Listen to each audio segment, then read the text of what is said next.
তোমরা তো আগের ভিডিওতে দেখেই নিয়েছিল আমার হলুদ মেখে আমার মুখের অবস্থাটা কী অবস্থা হয়েছিল। তো এখন আমি ফ্রেশ হয়ে স্নান করে এখন আমি যাব রেডি হতে।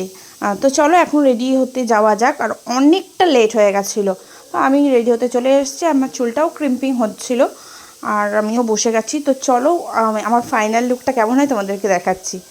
তো এটা ছিল আমার ফাইনাল লুক। আমাকে কেমন লাগছে অবশ্যই কিন্তু জানাবে।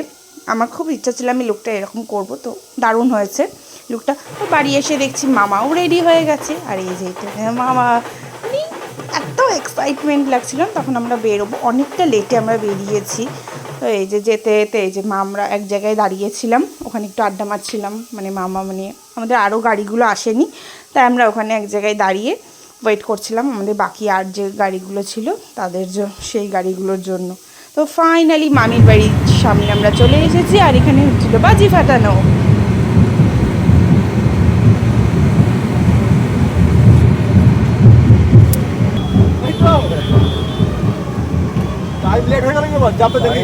ওখান থেকে বেরিয়েছি 8:15। আচ্ছা, আমার গাড়ি ম্যানেজমেন্ট করতে করতে রাস্তায় আস্তে আস্তে বেরিয়ে গেল। ঠিক আছে, চলো এখানে তো দাঁড়িয়েছিলাম তো আমরা 15 মিনিট ঢুকে গেছি ছাপাখানার মোড়ে।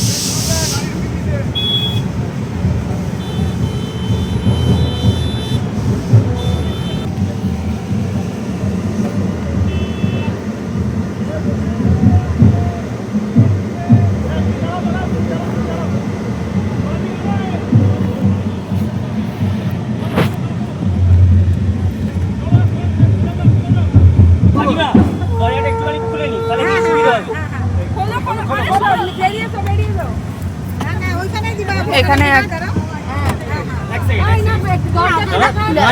রাখ, ওখানে রাখ, সাইডে রাখ, সাইডে রাখ। হ্যাঁ হ্যাঁ জানি, সেটাই করাচ্ছি। একটুখানি বেরিয়ে এসো, শুধু নিচে পা দেবে। হ্যাঁ, একটু একটু এগিয়ে এসো।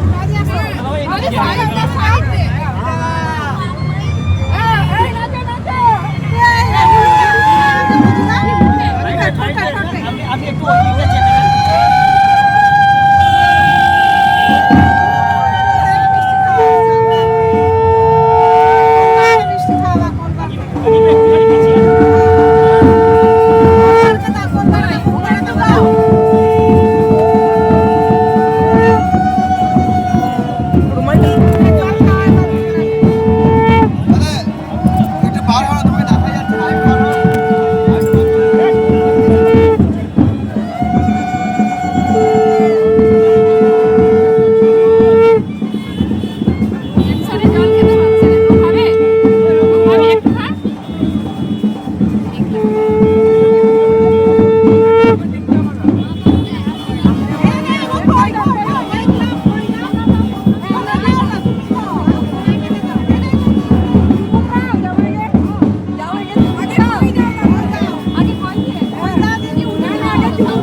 আমার তো বরণ করা শেষ, আমরা এখন যাবো আমার মামির কাছে।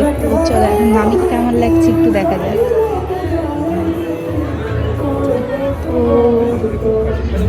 দেখিয়ে দিলাম আমার মামিকে। মামিকে তো জাস্ট অসাধারণ লাগছে, মানে মামি দেখে চোখ সরানো যাচ্ছে। বলো আমার মামিকে কেমন লাগছে। সেদিন কিন্তু সত্যি কথা প্রত্যেকটা মেয়ে ব্যস্ত থাকে। তারপরে চলো এখন আমরা একটু মামির সঙ্গে ছবি তুলে নিই, তারপরে তোমাদের সঙ্গে আবার ভিডিওতে দেখা যাচ্ছে।